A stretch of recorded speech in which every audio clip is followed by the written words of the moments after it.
The thing about nights is they're honest with you. Daytime throws reflections and glare and billboards at your eyes until you forget you're piloting a steel apartment down a ribbon of asphalt. Night strips it down to black and yellow and noise. The dash lights, blue-green, soft as old aquarium glass. The engine hum, thick as breath in your chest. The reefer kicking on and off behind you like a heartbeat. Past midnight, after the radio chatter dies and the way stations flash closed, that's when the road shows you what it really is. I was westbound on 80 with produce headed for Sacramento. Trailer sealed and sweating. My hours bleeding away at a steady tick in the corner of the ELD. The wind had a crosshatch to it that night, kept sneaking under the trailer, nudging the whole rig a half-foot sideways when the land opened up.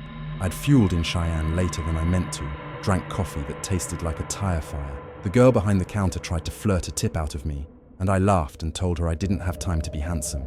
I needed to be quick. Truth was, I wanted to be quiet. I always do in late November. The calendar doesn't care you still count time by mile markers. It's coming for you anyway. A year to the day since the accident. My wife, Nora, and me still together because stubbornness is stronger than grief. But our words to each other had turned into little packages we slid across a counter. Have a safe run. Call at dawn. Bring milk if you can. We never say her name. A year of not saying a name is maybe worse than saying it too much. The CB was on 19 out of habit. Most nights anymore it's you and the hissing and maybe a prankster with a voice changer out near a city. This stretch had nothing. No bears, no smokies, no lot lizards hawking over the airwaves. Just me and the engine and the reefer's cold. Sleep, until a man's voice slid in like a draft through a cracked window. Westbound at 329, he said. You got a right lane problem. Watch your shoulder. It was well spoken, calm. No handle offered, no cussing. The call-outs. For mile markers are old school courtesy. Save a stranger's axle, maybe a life. I typed the number with a thumb on the steering wheel. Watched the green digits flick from 323 to 324. 10-4, I said, half to myself. I got the message. I've been driving long enough to trust the disembodied advice of a good Samaritan. You learn to treat the road like a living thing that's always plotting. Debris falls. Deer leap. People pull over where they shouldn't. Get out like the shoulder's their living room. I eased off the throttle, let the engine settle in a lower note, felt the slight lean of the trailer as I drifted a little left. Eyes stretched ahead, burning on high beams. At 327, I passed a rest area. The sign said Cottonwood Ridge, one lone sedan under the sodium lamps, hazards winking slow. In the yellow light, the car looked the color of an old bruise. I waffled a second and kept on. You can't help everyone, not safe. Not without getting clipped by some diddy bopper half asleep with his cruise control glued to 78 and 328. The air took on that bitter edge I've only ever noticed before snowfall, metallic, like licking a coin. I cracked the window 2 inches and got a stripe of cold across my cheek. The reefer thumped on and the floor ticked where the rails run under the cab, the sound of heat fighting the night. In the mirror, the running lights down the trailers. Side looked like a string of red beads swimming through nowhere. 329 came up with its white post and green face like all the others. I put my eyes the way you put your hand on a hot skillet, ready to snatch away, and then I saw it. A strip of retread coiled like a black snake just inside the right lane, and beyond it, a splash of glitter that wasn't stars. Glass, small and mean, scattered across the shoulder. Farther on, dim red, a triangle reflector, laid down with care, and then one more like it, and the hazy blink of taillights far beyond the reach of my beams. Westbound at 329, the voice said again, closer, like he'd moved into the cab with me. You got a right lane problem. I got it, I said aloud, like I had someone sitting passenger. I eased even more left, near the rumble strip, my steer tire singing as it tickled the paint. As I came past the reflectors, the scene resolved. Older square body pickup canted nose first toward the bar ditch, hood popped, steam fogging up into the cold. Driver's door open, no one standing. The hazard lights had that tired flash, like a heartbeat giving up. I had room to stop. Nobody behind me. ELD said I had 1 hour, 43 minutes left on drive. I could spare 10, maybe 20. You spend long enough out here and you develop a superstition. If someone laid down triangles like that, they're trying to live. You owe them a moment. I clicked the 4-ways. Grabbed a lower gear so the Jake wouldn't bark and wake the county, rolled to a stop 100 yards ahead. Because you don't ever want to be the guy working his hazard lights under the nose of a 70,000-pound truck. I put on my vest, because I promised Nora I would always put on my vest when I got out on the shoulder. That promise had the taste of a courtroom oath. I grabbed my flashlight from the pocket in the door and stepped down. The cold bit my ankle, where my socks were thin. The sound changes when you get out. Road becomes a river. The truck ticks and exhales, alive as any horse. I walked the white line backward toward the pickup, my light cutting a clean hole in the dark. Glass looked like spilled sugar in the beam. The retread up close had wires poking out, vicious little hairs. "Driver?" I called, because the dark needs words to behave. "You all right?" The smell of hot coolant and old oil and that sharp chemical I always associate with windshield washer fluid. And under that, something that made my scalp want to crawl off me. Sweet, faint, wrong. A human smell, but not sweat. There was movement by the pickup. A shape backs out of the cab, turned sideways so I could see a jacket, the reflective piping, on the sleeves flaring in my light. A man stepped into the beam, older than me, maybe 60, beard like lichen, eyes squinting against the glare. He lifted a hand, palm out the way people do when they're trying to show you they're not a problem. His other hand pressed a rag to his temple, dark and glistening. "Sorry," he said, voice like a gravel road. "Blew a hose, I think. Tried to limp it to the ramp." "You alone?" I asked. My light slid past him into the cab, an old mother of pearl. Rosary swung from the rear view and tapped against the glass.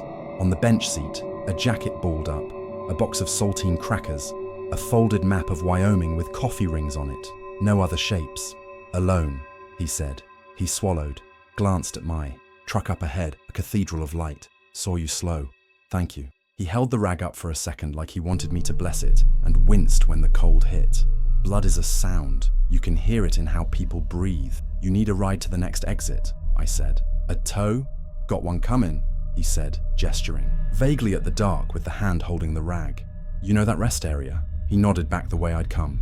"Cottonwood Ridge. Stopped there to call. Said an hour." "That was 3 miles back," I said. Something in my stomach drew a small blank circle. "You walked?" He squinted like I'd put a math problem in front of him. "No," he said. "Must have been the other way." He paused, like he'd lost a word. The rag trembled. "We were heading east," he said. "This truck, she gets mixed up at night." "You were westbound," I said. I don't know why it felt important. To correct a stranger about directions. "The highway has north and south in its bones, and we just ride the ribs." He let go of his head, and for a second the beam caught his temple. There was blood, yes, mixed with coolant that had splashed green up his face. But behind it, under it, the skin looked funny, pale, too smooth, like a melted candle relit. "You okay?" I heard myself ask. But the words had wrapped themselves in my breath and were trying to crawl back down my throat. He smiled in a way that made me think of wrong turnings. "You're a good man," he said. "Most blow past. You learn that, after a while. You learn to lay down the triangles and hope you're visible enough to whatever's coming." "Let me get you a first aid kit," I said, retreating to the safety of the known. "I have gauze. I have tape. I have a bottle of water. And clean rags." He took a step, his boots scuffing glass. "You smell it?" he asked, very quiet. "What?" He moved the rag again and drew a long breath like a man sniffing bread. "Snow," he said. "Old snow, before the plows come." I didn't smell snow. I smelled coolant and metal, and my own sweat gone acrid with adrenaline. But I knew other men who could smell storms 2 states off. I nodded like I agreed and turned to walk back to my truck. The radio, still on, murmured without carriers. In the quiet, I heard something else, a sound from my sleeper, a small plastic rattle, like a toy rolling against the wall. I keep nothing loose in my sleeper anymore. Everything straps down. The rattle was impossible. That's how the brain works when it stares at certain shapes in the dark. It chooses a word like impossible and shoves it ahead of it like a shield. Look back at the man. He stood with the rag dangling at his side now, and the wind tugged at the corners of his jacket like a dog chewing a napkin. He was staring not at me, but at my headlights, or beyond them, like he was looking down my future. "Breaker. On 9, the radio said in a voice that squeezed my heart like a fist. Not a man's voice, not a boy's either. Higher than both, and lighter. "Westbound at 329. You got a right lane problem." I climbed into the cab, like a person climbing into a coffin. My hands had that useless feeling, like they were made out of bread dough. The flashlight rolled, thumped against the floor mat, then settled. I leaned to reach into the cubby where I keep the kit and saw it there on the bunk, a hospital bracelet. The kind you sign your name on with a dull pen, and they snap it on you with a plastic click. My daughter's name curled across it, Nora's handwriting. I'd recognize it while going blind. The date from 2 years ago, in spring, when she was born 7 weeks too early. We kept that bracelet in a shoebox in a closet at home because we keep everything. I pinched it between 2 fingers like it might be hot. The plastic was cold as a coin. There is a story I don't tell, not to other drivers over coffee or to dispatchers when we bullshit in the yard, not to my wife, not even to God. It's the story of how, 11 months later, I chose to keep rolling to make my delivery window, instead of stopping overnight like I should have, because I was 2 hours from home. And I'd promised a teddy bear with its head tilted just so that I'd be back before breakfast. I drifted, a little, not asleep, but in that grey place. On a 2-lane detour, I took too fast because I know that road. I've known it since before I knew my wife's middle name. A deer sprang. I braked. The load shifted. The car behind me didn't have my weight or my reflexes. No one died. No one even went to the hospital. But there was the sound of a child crying from that car behind me, tiny, but so terrified it stripped me. In court, they said I wasn't at fault. On paper, they said the deer was. I paid for a fender and a new seat and therapy, and I went back to driving because a man has to keep moving, or else he will live in that sound forever. I live in it anyway. I dropped the kit onto the seat and put the bracelet on the dash like you lay down a card you don't remember being dealt. The radio popped again. Westbound at 329, that light voice said. Watch your shoulder. He's bleeding. I grabbed the kit and stepped out. The wind had gone still. The highway noise felt like it was coming through water. 50 yards, 20, 10.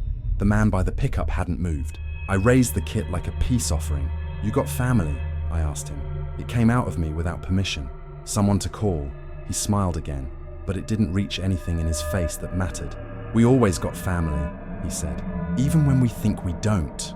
I opened the kit, fumbled with the tape. He didn't reach for it. He stood there and looked over my shoulder at something I couldn't see.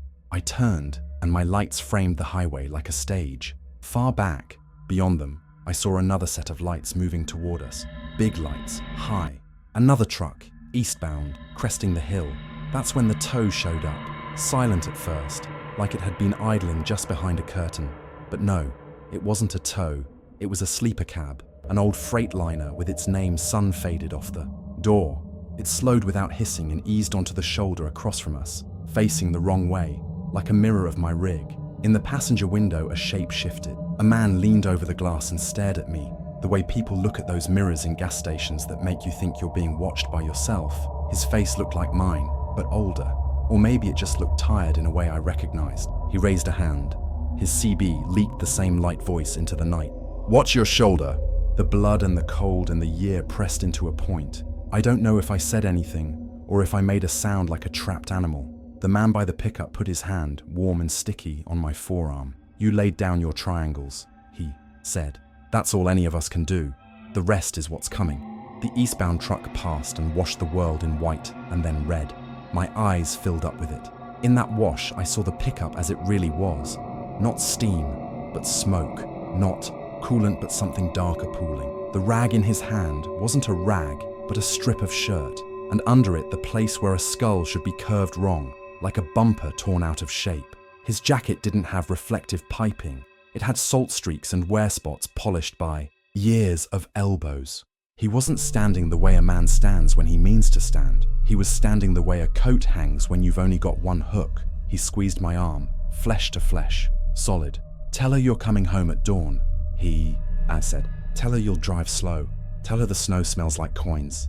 I opened my mouth and said, I will. And I think I heard myself, somewhere else, on some other night, say that exact same promise. And then I heard the little plastic rattle in my sleeper again. And I thought, go now. Don't make this moment long. I backed away. I closed the kit without taking out a thing. I walked to my truck and climbed in and set the brake and clicked off the hazards. I looked at the bracelet on the dash and picked it up and put it on my wrist.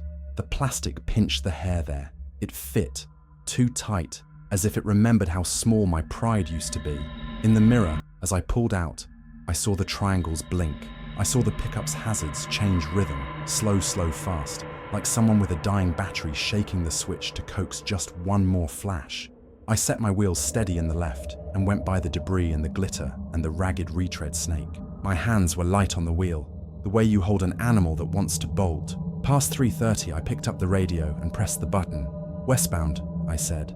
My voice sounded like an engine that hadn't been started in a while. "At 3:29.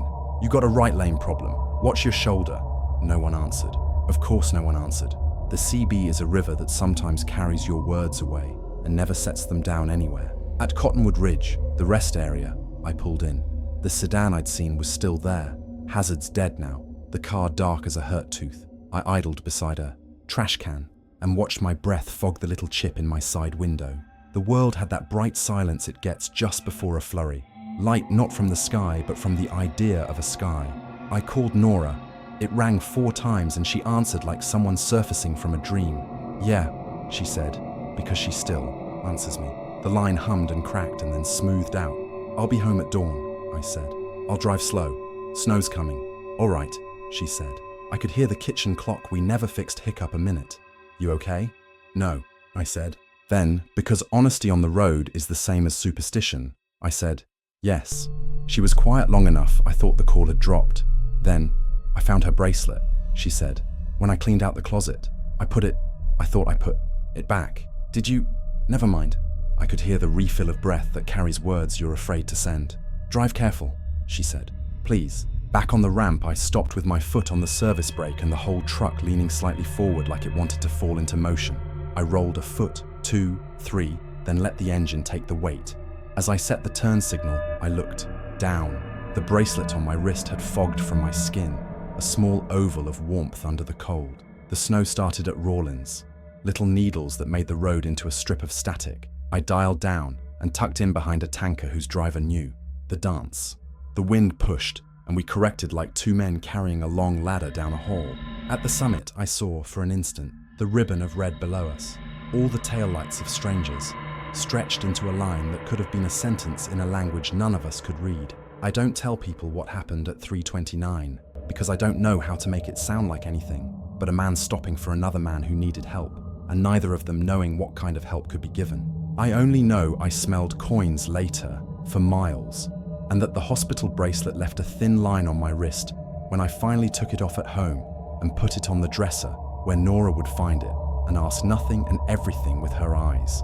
Some nights since, out on the flat where the windmills turn like giants trying to remember a dance, the radio will pop and a small voice will say, "Watch your shoulder," and I'll feel the truck lean into the advice like it's a hand on its back. When I pass mile marker 3:29 now, I click the mic and I say it myself, even if the channel is dead. I lay down my triangles in the only way I can. If you're out there tonight and the dark has stripped you to your bones, keep your triangles ready, smell the air, listen past the engine. And if a stranger thanks you for stopping, believe him. He might be on your shoulder already, keeping the glass out of your boots. He might be you.